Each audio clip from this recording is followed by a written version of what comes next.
짧은 본문인데 또 너무나 잘 아는 본문이기도 하고 또 이 본문 한 절 한 절을 통해서 그냥 말씀을 전하는 것으로 하도록 하겠습니다. 그 전에 잠깐 제가 시편 80편을 잠깐 읽도록 하겠습니다. 시편 80편이 뭐냐면 유대민족이 완전히 포로로 끌려가고 패망하고 아무것도 안 남았을 때 포로 생활에서 어떻게 하면 유대민족이 다시 일어날 수 있을까 그런 고민 가운데 하나님께 드리는 기도예요. 한번 들어보세요. 요셉을 양떼같이 인도하시는 이스라엘의 목자여 귀를 기울이소서. 그들 사이에 자정하신 이여 빛을 비추소서. 에브라임과 베냐민과 므낫세 앞에서 주의 능력을 나타내사 우리를 구원하러 오소서. 하나님이 우리를 돌이키시고 주의 얼굴 빛을 비추사 우리가 구원을 받게 하소서. 이 좀 시 내용이 좀 길긴 한데 짧게 이야기하면 그거예요. 제발 도와주세요. 우리 민족이 다시 일어날 수 있도록 제발 도와주세요. 하나님, 어떻게 하면 우리 민족이 다시 일어날 수 있습니까? 제발 우리에게 당신의 얼굴 빛을 비춰주시길 원합니다. 그런 기도 제목이에요. 그 내용이 오늘 저희가 읽은 이 마태복음 11장과 매치되는 이유는 당시 상황에 유대인들이 얼마나 메시아를 기다리고 있었느냐 하는 거예요.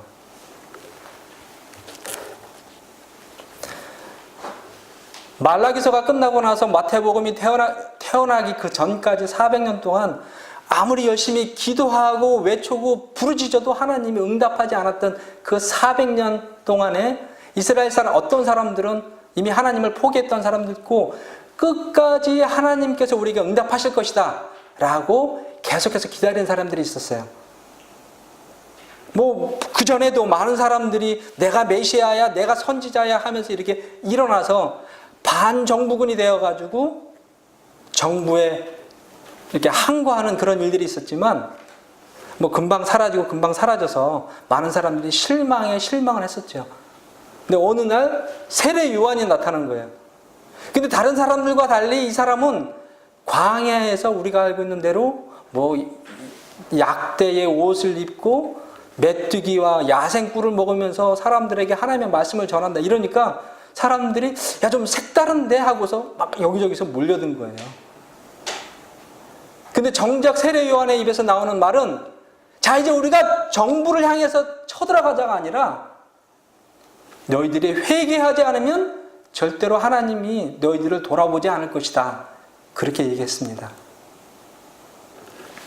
어제 저희 가족끼리 말모이라는 한국 영화를 봤어요. 여기 말모이가 뭐냐면은 일제시대에 한국 사람들이 어떻게든 자기 나라의 정신을 살리기 위해서 그 중에 한 가지가 언어를 계속해서 지키는 거예요. 일본 사람들은 언어를 말살시키면서 우리 한국인의 정신을 부숴버리려고 했는데 그 와중에 일부 좋은 뜻을 가진 사람들이 한국어 사전을 만들어서 우리의 말을 계속해서 지켜나가야 된다. 이 말을 통해서 우리 정신이 살아나고 정신이 살아나면 우리 민족이 다시 일어날 것이다. 그렇게 얘기했더라고요. 이건 그 사람들 대사예요. 근데 알다시피 일제시대에 있었다 할지라도 사실 젊은 사람들이 일제시대가 뭔지 잘 모를 수 있어요. 근데 모든 사람들이 해방을 원한 건 아니었더라고요. 왜냐면은 일본 사람들과 친해져서 그 사람들 편에서 큰 이득을 얻는 사람들은 굳이 해방을 하지 않아도 내 지금 먹고 살기 어려운 건 아닌데 굳이 해방하지 않아도 되지 않겠나 그렇게 생각하고 있더라고요. 마찬가지입니다. 로마의 압박을 받으면서 살고 있었지만 그 사람들 편에 서서 뭔가 이득을 취했던 사람들은 굳이 유대인들이 다시 나라를 건립하고 민족이 일어나고 그런 거 하지 않아도 되는 거예요. 그렇게 큰 불편함 없이 우리 가정은 살고 있고 또 나 그렇게 어렵지 않은데 그러니까 궁핍한 사람들만이 아니면 정말로 하나님의 회복을 원하는 사람만이, 그 사람들이 원했던 것은 다윗 시대의 그 회복을 지금 다시 누리고 싶다는 거예요. 불법이 횡행하는 이 시대에 하나님의 정의가 살아나서 모든 불법자들을 무너뜨리고 다윗 그 시대처럼 우리가 하나님의 번영, 하나님의 축복을 누리는 그 시대가 왔으면 좋겠다 했던 사람들만이 메시아를 기다리고 있었습니다. 그래서 세례 요한이 세례를 베풀 때에도 모든 사람들이 회개 세례를 받은 게 아니라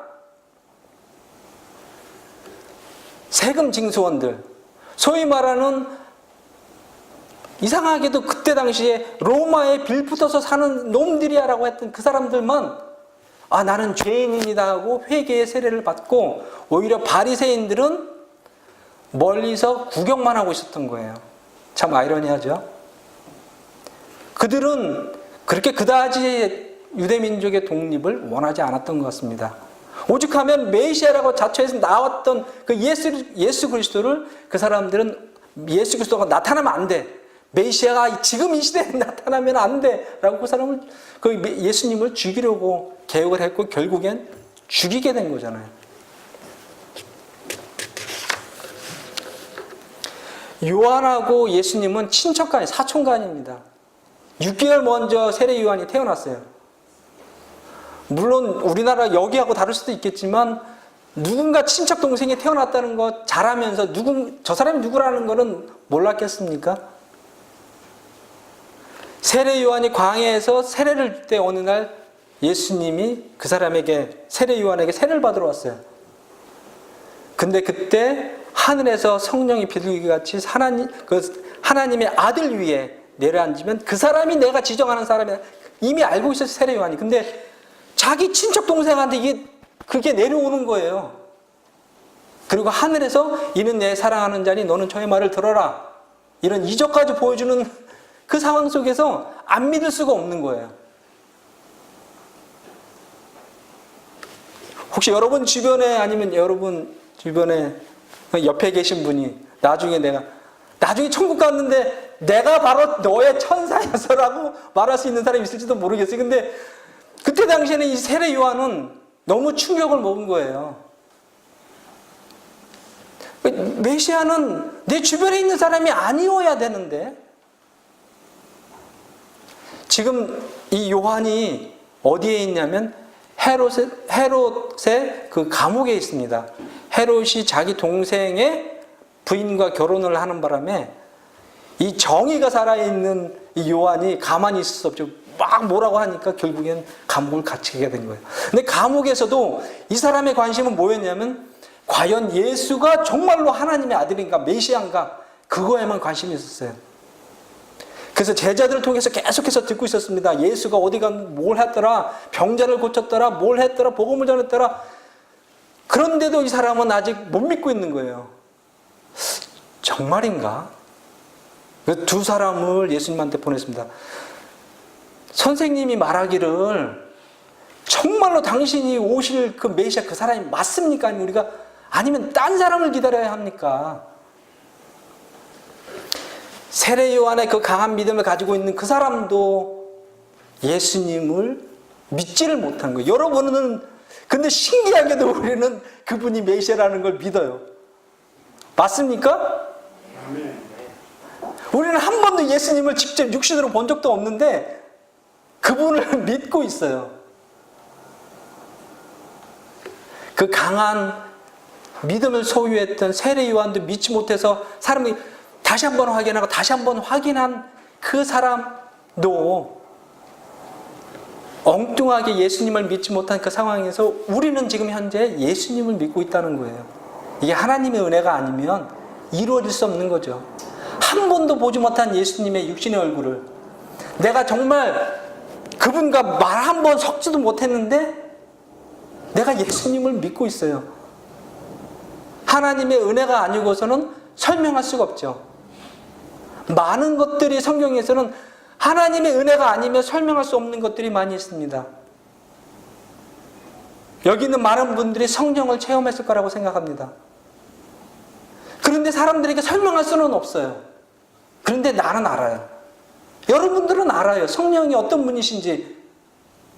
그런데 설명할 수 없지. 다른 사람들이 다 부인하지만 나는 부인을 못해요. 여러분들은 부인할 수 없어요. 왜냐하면 여러분들이 직접 체험한 거기 때문에. 체험한 성령을 다른 사람들은 부인을 해도 우리는 부인을 할 수가 없어요. 세례 요한이 여러 번 예수님에 대한 얘기를 들어도 직접 그분을 경험하지 않고서는 믿을 수가 없는 거예요. 그래서 맨 마지막에 그 예수님의 제자들이 떠나가기 바로 전에 예수님이 뭐라고 하냐면 나로 인해서 실족하지 않는 자는 복이 있도다. 그 사람이 누구냐면 세례 요한이에요.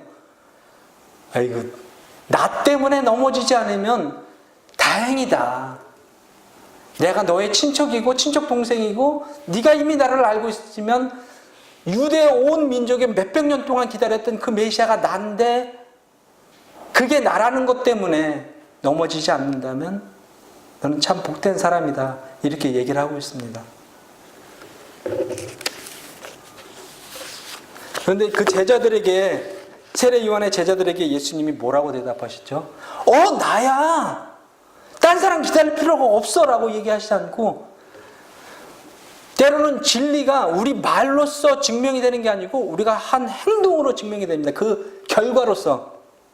예수님이 지나가는 곳마다 눈먼 자가 눈을 뜨고 병든 자가 깨끗해지고 귀머거리가 듣게 되고 안진뱅이 죽은 자도 살아나는 거예요.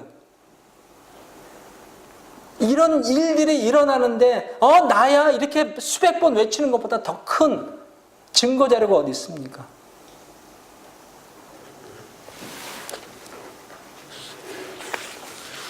여기에 있는 내용들이 다만 육신적으로 그렇게 회복되고 치유되는 것이기도 하지만 오늘날은 어떻습니까? 이것을 우리에게 적용한다면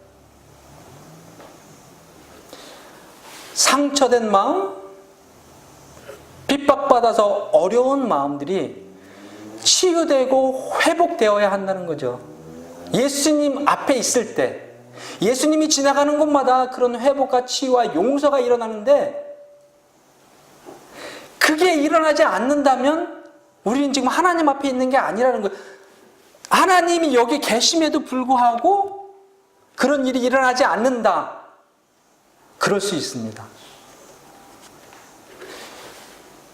감리교의 창시자 요한 웨슬레가 그 올드스게이트라는 거리에 있는 작은 교회에서 그 모라비안 교도 교회에 가서 예배를 드렸을 때 그 사회 인도자가 목회자 아니고 그냥 일반 성도였어요. 와가지고 앞에 서서 로마서 서문만 이렇게 읽었는데 그 많은 회중들 중에서 회심한 사람이 물론 뭐 표면에 드러나지는 않았지만 내심 이렇게 회심한 사람들도 있었겠죠. 근데 유일하게 요한 웨슬레가 그 로마서 서문을 읽고 나중에 기록한 게 갑자기 내 마음이 뜨거워지는 것을 경험했다는 거예요.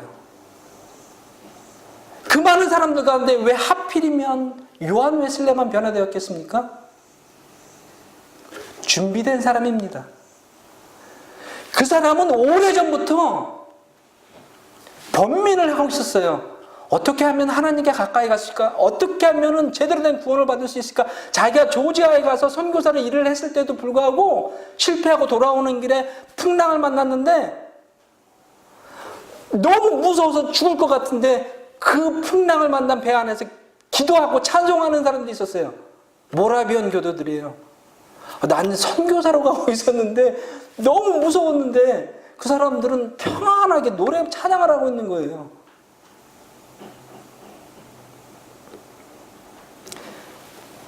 우리가 지금 여기 나와 있는 이유는 한 가지 목적입니다. 하나님을 찬양하고 예배하며 그 예배 가운데서 우리의 어려웠던 마음들이 치유되고 용서되고 주님 한 분이면 만족하다는 그 만족감을 얻고 싶습니다. 그런데 모든 사람들이 예배 후에 다 그러한 마음을 갖고 돌아갈까요? 아닌 것 같아요. 오늘 기도해 주신 임경아님 너무 감사해요. 그 기도 내용이 설교에 딱 들어맞는 것 같아요. 딱 이 축소판. 예배를 통해서 치유되고 회복되고 용서받고 정말 기뻐서 하나님 한 분이면, 주님 한 분이면 충분합니다라고 돌아가는, 세상으로 이제 돌아가는 그 예배가 되어야 되는데, 어떤 분들은, 다른 분들은 기쁨의 얼굴로 돌아가는데 어떤 사람들은 그렇지 않은 사람들이 있다면 왜 그럴까요? 여기 물 한 잔이 있습니다. 만약에 그냥 집안에 그냥 계셨던 분한테 물 한 잔의 그 의미와 한여름 더운 날 정말 열심히 일을 하거나 운동을 한 다음에 정말 목마름의 갈증을 해소하기 위해서 그 물 한 잔을 들이키는 그 사람에게 그 물 한 잔의 값어치는 전혀 다른 거예요. 여러분들이 여기 주님 앞에 나오지만 그분을 기대하지 않고 그렇다고 해서 그분들이 하나님을 믿지 않는 거예요. 아니에요.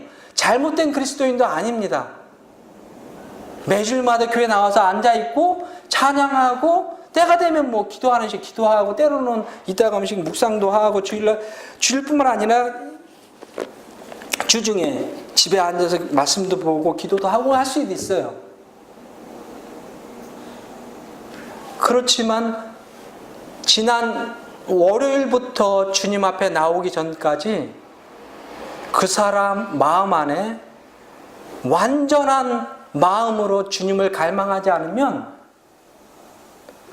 예배 끝난 이후에 그 사람의 얼굴은 주님 한 분이면 충분합니다. 이제는 됐어요가 아니라 빨리 가서 쉬어야 되겠다. 여러분, 월요일부터 금요일까지 일주일 내내 열심히 일만 하는 사람에게는 하나님의 말씀이 회복이 아니에요. 치유가 아니고 그 사람에게 치유는 쉼입니다. 열심히 일한 사람에게는 당연히 쉬는 것이 그 사람에게는 치유가 되고 회복이 됩니다. 남 속이지 않고 정직하게 살아야지 돈 열심히 벌지만 절대로 내가 세금 떼먹지 않고 남도 속이지 않고 그렇게 정직하게만 사는 사람에게는 때로는 돈이 그 사람에게 회복이 되고 치유가 되는 것입니다. 하나님의 말씀이 회복이 되지 않아요.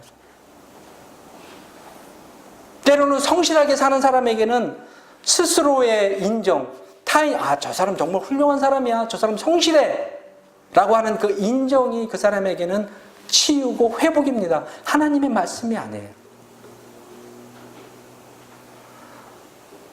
하나님의 말씀이 내게 회복이 되고 치유가 되려면 그 상태가 돼야 된다는 거예요.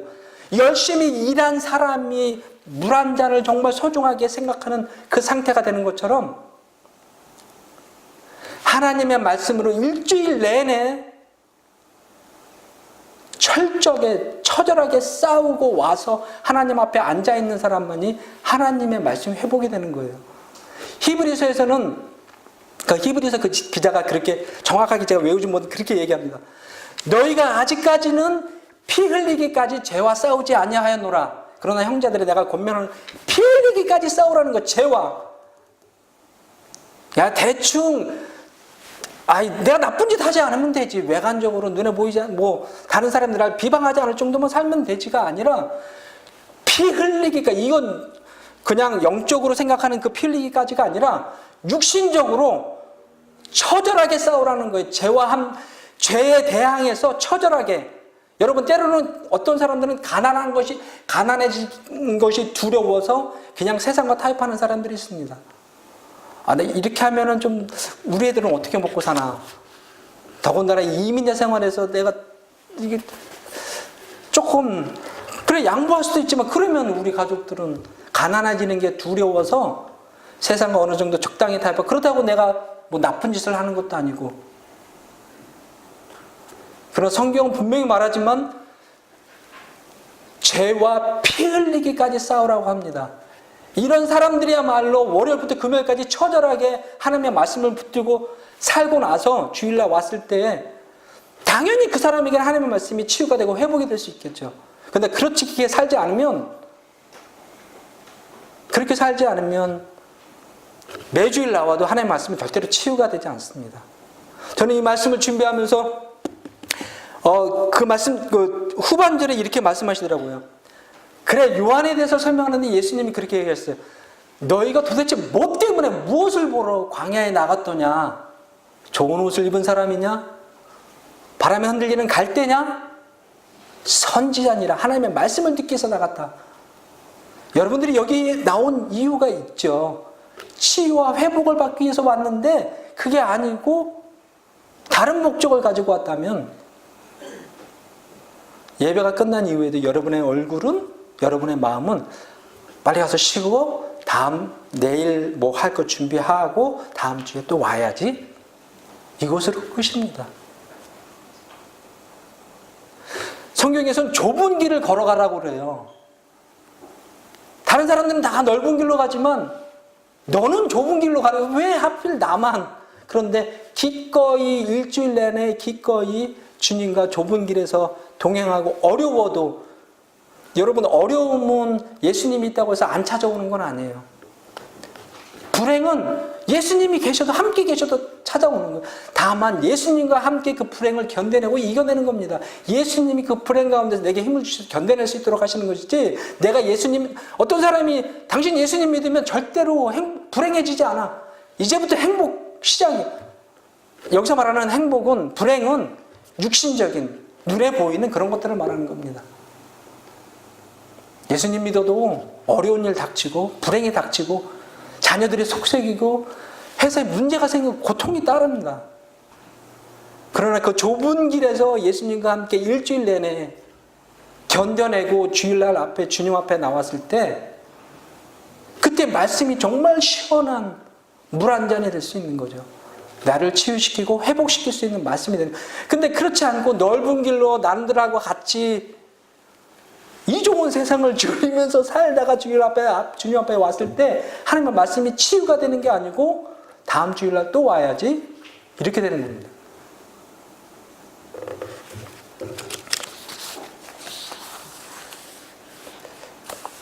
제 우려일 수도 있습니다. 여러분들은 이미 좁은 길을 기쁘게 걸으시는 분, 처절하게 정말 일주일 내내 그 죄와 처절하게 싸우시는 분일 수 있습니다.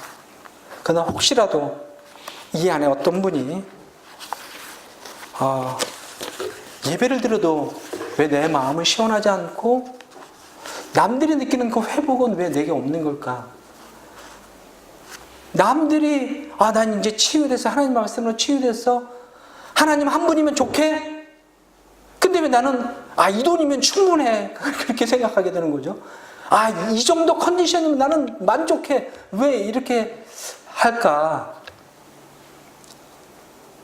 하나님과 일주일 내내 동행하지 않으면 주일날 드려지는 예배는 그냥 행사가 될 수 있습니다.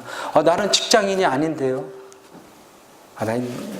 나이가 들어서 집안에서만 있어서 뭐 그렇게 누구에게 처절하게 싸우거나 뭐 그럴 일이 별로 없어요. 그럴 수도 있습니다. 내 자신과 싸우는 죄악, 내 아내와 내 남편과 내 자녀와 다퉜을 때 내가 잘못한 게 아닌데 그리스도의 이름으로 그를 용서할 수 있게 해달라고 기도하는 거죠. 우리 이 꼬맹이들 정말 말 안 듣는 이 아이들, 누군가 날 도와줬으면 좋겠는데, 철저하게, 그럼에도 불구하고 철저하게 예수님의 말씀으로 그 아이들을 양육하겠다고 결단하고 계속해서 노력하면, 물론 실패할 수도 있죠. 그렇죠. 그 실패를 가지고 주님 앞에 나오세요. 그러면 하나님의 말씀이 그를 치유하십니다. 회복시키실 거예요. 그런데 남들이 하는 것처럼 나도 해야지. 나 지금 이 상황에 난 아무것도 못해. 그리고 내 나이, 또 내 상황, 내 조건, 이것만 해도 나는 잘하는 거야, 이렇게 생각하고 주님 앞에 나오면 하나님의 치유는 다른 사람들의 것이 되고, 하나님의 회복은, 남들이 느끼는 그 회복은 나는 느끼지 못하고 다음 주일날 빨리 와야지, 이것으로 됩니다. 여러분, 어떻게 하실 건가요? 매주일 여기서 예배를 드림에도 불구하고 그냥 똑같은 예배가 계속 반복된다면 여러분 바꿔야 합니다. 예수님이 계신 곳에는 예수님 말씀하셨어요. 치유가 일어나고 회복이 일어나고 죽은 자가 살아나고 복음이 전파되는데 예수님께 예배를 드려도 복음이 안 들리고 치유도 안 되고 회복도 안 되고 용서는커녕 내 더 미워하게 되고 이런 일만 있다면 이 시간은 여러분들에게 헛된 것입니다. 우리가 그렇게 되기 위해서는 일주일을 철저하게 주님과 같이 살아야 한다는 거예요. 직장에서, 집에서, 가정에서, 이웃과 함께, 친구들과 함께, 학교에서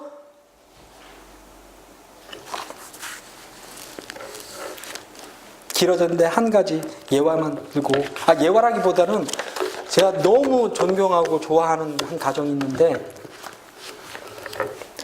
그 가정만 보면은 때로는 이런 마음도 있어요. 그 사람들에게만 가면은 하나님 말씀 외에는 이 사람들이 얘기를 안 해요. 선교지에 가면요, 여러 사람들이 선교사한테 이렇게 접근해 옵니다. 물론 복음을 듣고 싶어서 호기심에 그런 사람도 있지만 물질을 바라고 오는 사람들이 있어요. 그 처음에는 접근해서 형제가 되고 나중에는 물질을 요구할 때 야, 너는 나한테 형제라고 하면서 형제가 궁핍한데 도와주지도 않냐? 이렇게 되는 거예요. 그러면 그래서 한편으로 우리가 물질 선교도 이해할 수 있습니다. 그것이 지금은 많이 문제점을 일으키기도 하지만, 그래서 선교사 교육에 이런 게 있어요. 현지인들이 선교사를 너로 하여금 복음 외에는 다른 것을 기대하지 않게 하라. 저 사람한테 가면 내가 물질을 얻을 수 있어가 아니라 내 영적으로 궁핍한데 누굴 찾아가야지, 저 사람이야 라고, 그 사람한테 가면 내가 하나님의 말씀을 들을 수 있어, 그 사람한테만 가면 내 영이 회복될 수 있어, 그걸 기대하게 하라는 거예요. 여러분들이 살고 있는 그곳에 여러분들을 생각할 때, 남들이 여러분들 생각할 때 나 지금 경제적으로 어려운데 누구한테 도움을 달라고 그래야지? 이 사람이야가 아니라 우리 집안에 가정적인 문제가 어려움이 있고 영적으로 문제가 있고 정신적인 문제가 있는데 나를 카운슬링 해줄 수 있는 사람이 누가 있을까? 이 사람이야. 그런 사람이 됐으면 좋겠습니다. 그건 하나님을 통해서 이루어지는 거예요. 하나님이 아니고서는 우리 스스로 할 수가 없어요. 내가 먼저 치유되지 않는데 남한테 그거 치유할 수 있겠습니까? 여러분이 치유돼야, 여러분이 회복되어야 다른 사람을 회복시킬 수 있고 그것을 소개할 수 있습니다. 기도하겠습니다.